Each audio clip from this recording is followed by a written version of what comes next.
and welcome to another episode of the Grow Your Occupancy podcast. I'm Julie Podewitz, CEO and founder. If you'd like to learn about Grow Your Occupancy and how we support the senior living space, www.growyouroccupancy.com. Would love to connect with you. Today, I'd like to welcome Dr. Raquel Muller to the program. Hi, Raquel. Hello, Julie. Thank you for having me. Can I call you Raquel? Yes, ma'am. Absolutely. Okay. Now you worked hard for your doctorate. So Dr. Raquel Muller is a trained psychologist, financial educator, coach, and motivational speaker. She harnesses the power of psychology, personal development, spirituality, and financial education to empower others, especially women and Latinos, to pursue their physical, mental, emotional, spiritual, and financial well-being so that they can bring their highest contribution to their families, their communities, and the world. I love that.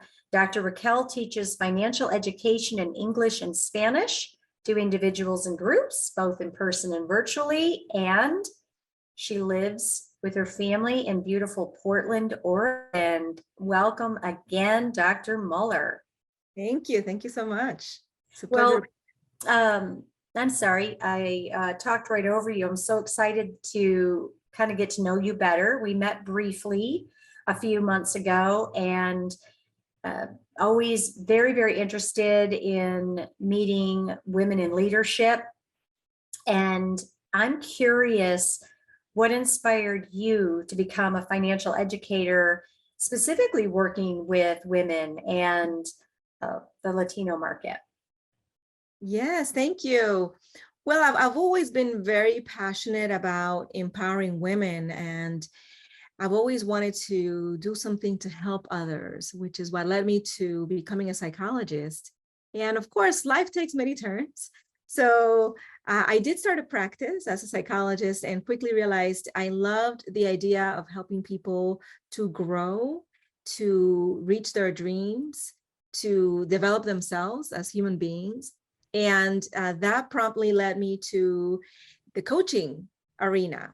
So I made a transition from the therapy world into the coaching world. And as I was doing that, I also became exposed to financial education.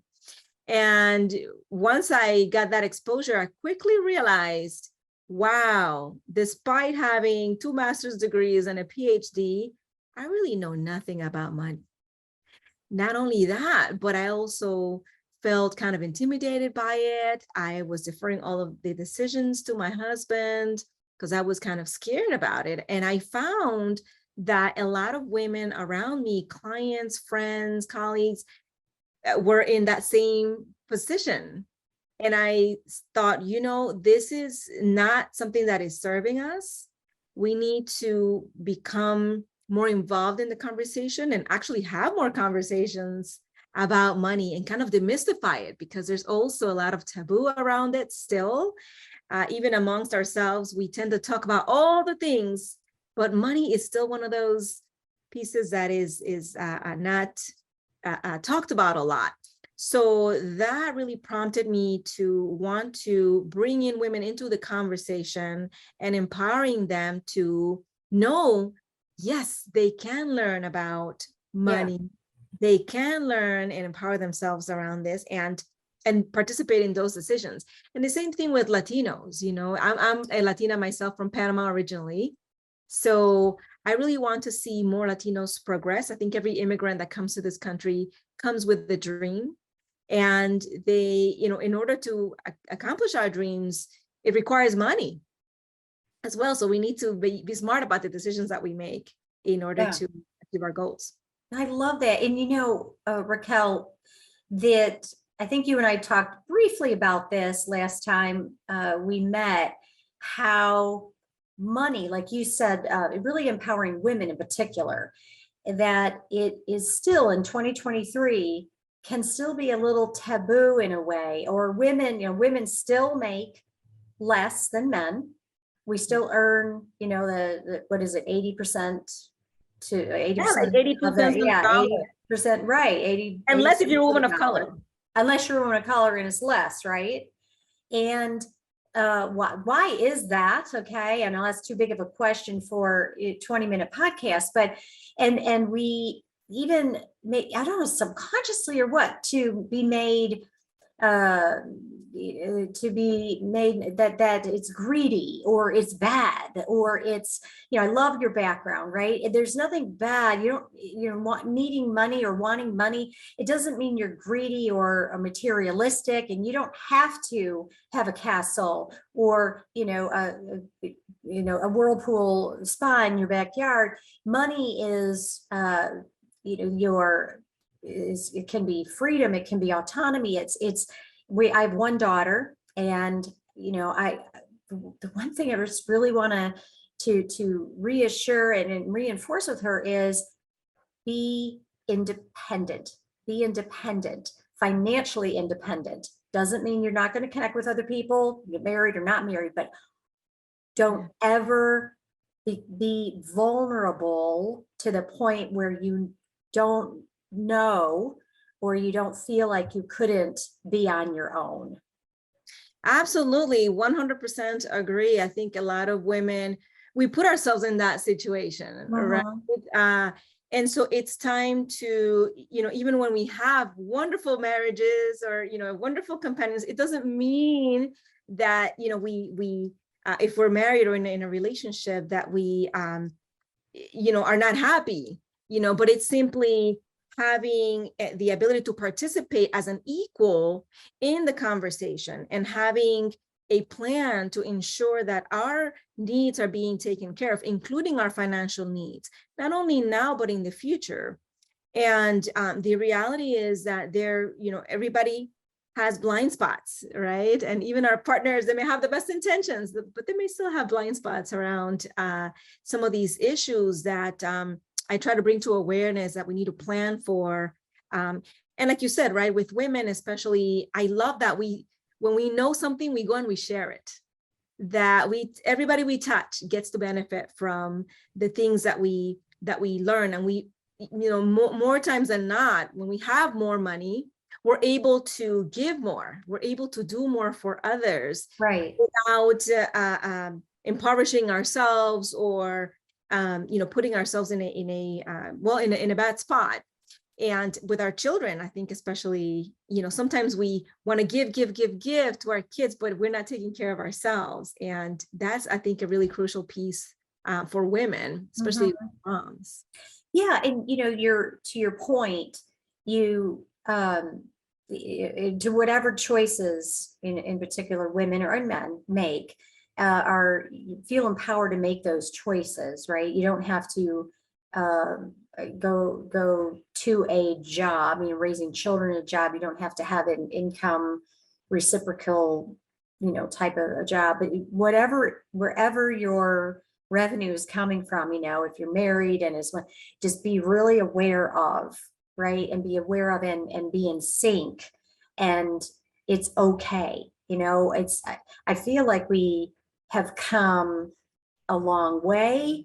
I don't know why. Maybe I feel that way from maybe my mom or my grandmother's. My grandma was very involved in didn't have a lot, but boy, involved in the finances. So maybe that's just sort of how I grew up. But that sort of don't worry about it, honey, kind of thing, right? And for especially again, women and minorities in particular, you're talked about planning and being helping others. Plan for things or be aware of. And we work many of us in senior living. And what could I ask you, what advice would you give, though, any age, but in particular, those who are either working toward that themselves or senior living professionals, or those of us that have older adults in our lives? What advice would you give for helping them in their sort of retirement years? Right. Well, first of all, I think it starts with having the conversations, not shying away from the conversations about money. And everything takes money. And certainly when we talk about senior living, that it's in healthcare, it's not inexpensive, especially in the United States. So we need to have a plan in place of, how are we going to meet those needs? So it's having the conversations. And also, I think everyone should be encouraged, and particularly for professionals in the senior living industry, to talk with clients about having a professional in financial services that can help educate them, first of all, and guide them on creating a plan that is holistic, that involves all the different, what we call the 7 money milestones, things like protection, things like adequate cash flow, things like protecting wealth from taxes and inflation. All of these pieces are going to become important. And also things like estate planning. Most people would agree that having an estate plan is a good thing. However, really a small number actually have one. And it's not enough to just have a will, right? So it's, talking about, is there a need for having a trust? For example, advance directives also. Those are the kinds of issues that I think, the earlier we start having those conversations with our parents, with our children, depending on where they are, right? If they're young adults, that might be a good time to start having those conversations. And so the earlier, the better. Why do you think money is so difficult a subject? Even between partners, why, or let me give you an example. Like maybe you're like my best friend. We've been best friends for 40 years.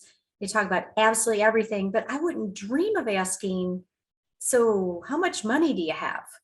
But I would ask her almost anything else. Why is that, do you think?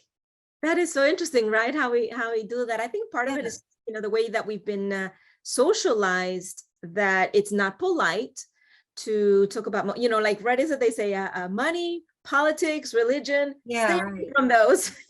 And I'm not saying that you need to know how much money people have, but I just, it's such a taboo subject, maybe. Yeah. And it does that seep into our psyche?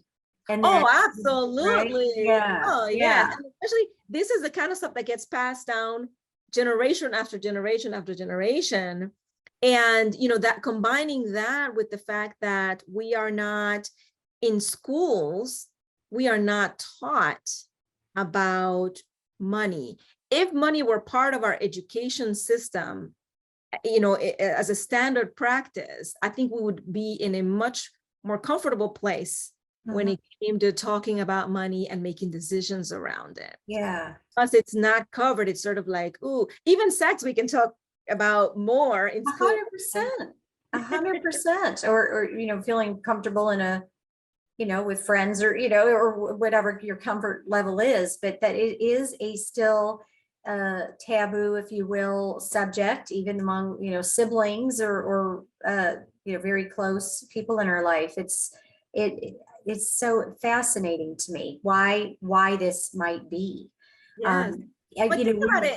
I was just gonna say, work in sales. I mean, we're very much in grow your occupancy and working with sales professionals and growing revenue, right? And then and working, and in the business of senior living, Raquel, it's taken a while, and it's still a little like when I speak about you want revenue focused people in these sales seats. You want drivers. You want people motivated by money. Put commissions, put low base, high incentives in front of, and it's still, those conversations still make people so uncomfortable. It's like, oh, no, we don't really care about the money. We care about people. You can care about people and care about money at the same time. I want somebody in my sales seat who's motivated by money, because there's those carrots and you're motivated by other things. And to your point, you can help more people with more revenue.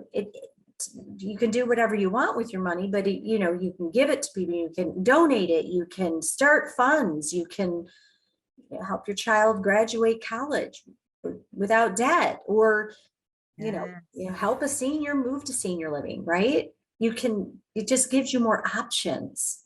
Exactly. That's what it's about in the end. It's freedom and options. And I think for us, women in particular, the money is usually not the end and it's in itself, right? It's not about just making more money for its own sake. It's about what the money can do, what it allows us to do, Right. to help our children, to help our elders, to travel more, perhaps start a business, support a nonprofit or a cause that we're really passionate about, to take time off, to be able to take care of people Hmm.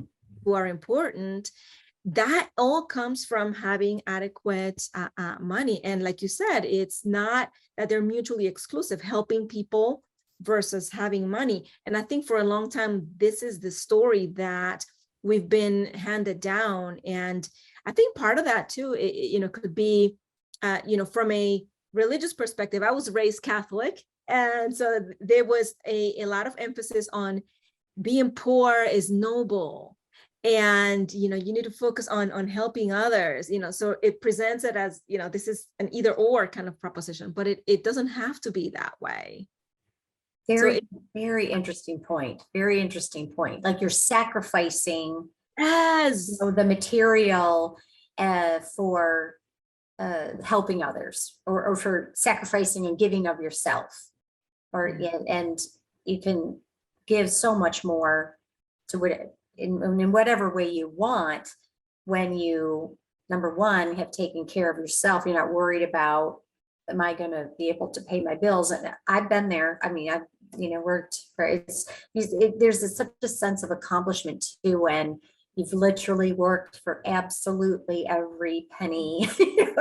And that feeling of empowerment. It's just an incredible incredible accomplishments, right? To wherever you want to go and grow. But it's that sense of and not just sense, but like you said, security, gives you maybe some options. And certainly as we age, what's the statistics now, Raquel, that so many like the majority of populations of certain age don't have, what is it, $500 or $1,000, right? yes, it's a $400 emergency that Right, these right. kind of people, and probably more since the pandemic, Sure, sure. have enough to cover a $400 emergency, which of course, when someone doesn't have money for an emergency, where do they go? To the credit cards. Right, Grab right. another loan or a payday Oh, loan, or start liquidating assets in order to pay for that emergency. And so having an emergency fund is one of those money milestones. And that's something that is well within our power to do with whatever income that we personally have. It's like, okay, I'm just going to start my emergency fund, even if, I'm going to start with, $50 a week. And, whatever you can do, the point is having it become a habit. yeah, yeah. And actually, I think it's really cool when we do those things too, that our kids get to see it. So they hopefully, they're absorbing everything, right? And it's much more based on what they see us doing rather than what we tell them to do. So, doing those practices, which model for them, positive money habits. Mhm. And then also, just talking about it, right? Right, right. Yeah, our daughter's a college student, and we had her start a retirement, a Roth. Yes. Wow. Yes. And so Fantastic. that it's really tough for a 19-year-old to wrap her head around a Roth, even like to said. And she's a not poor, broke. She's broke. She's a broke college kid, right? So and you work at the fast food place where you're spending money, kind of thing. But we start somewhere. And she does, I think it's $10 or $20 a month right now. But the gentleman showed her, look, $10 a month or $20 a month now when you're 19, and then $50 a month when you're in your 20s. Look at what it does. And that, like you said, it's habits, it's discipline. It's so much more fun to go to Starbucks. And even for me, let alone someone who's 19, than putting that $10 away. So just along those lines, and kind of as we wrap up today, what is one piece of advice that you would give anyone, but particularly women, adults, maybe in their 40s, 50s, who might just be starting out or really struggling in this area? Yeah, I would say start today. And I would say the first step is getting educated about how money works, so that you can understand the basics and not get taken advantage of. Because people who don't know how money works can easily get taken advantage of by those who do. So it's learning about the basics and then engaging some help. Sit down with a professional who will work in collaboration with you, not talk over you, but work together with you and work on a plan. Whatever your goals are, whatever your circumstances are currently, formulating a plan that gets you taking action, those small, simple steps that you can do right now, wherever you're at, to move forward so that you feel like you're more in control of your situation now and building towards a better future. Great. And where, if someone wanted to reach out to you and maybe get some advice from you, how's the best way to do that? Fantastic. I have a website. It's called howmoneyworks.com/Raquel Muller. howmoneyworks.com/Raquel Muller. It's perfect. Yeah. Well, thank you again very much, Dr. Raquel Muller, for enlightening us a bit and empowering all of us, especially women and minorities, to embrace, embrace themselves and embrace, becoming even more empowered and not shying away from money or revenue or resources. And it was delightful having you on our show. Thank you all for listening to another episode of the Grow Your Occupancy podcast. Please share or like or subscribe so others interested in these same topics can find us. Thank you very much. Thank you.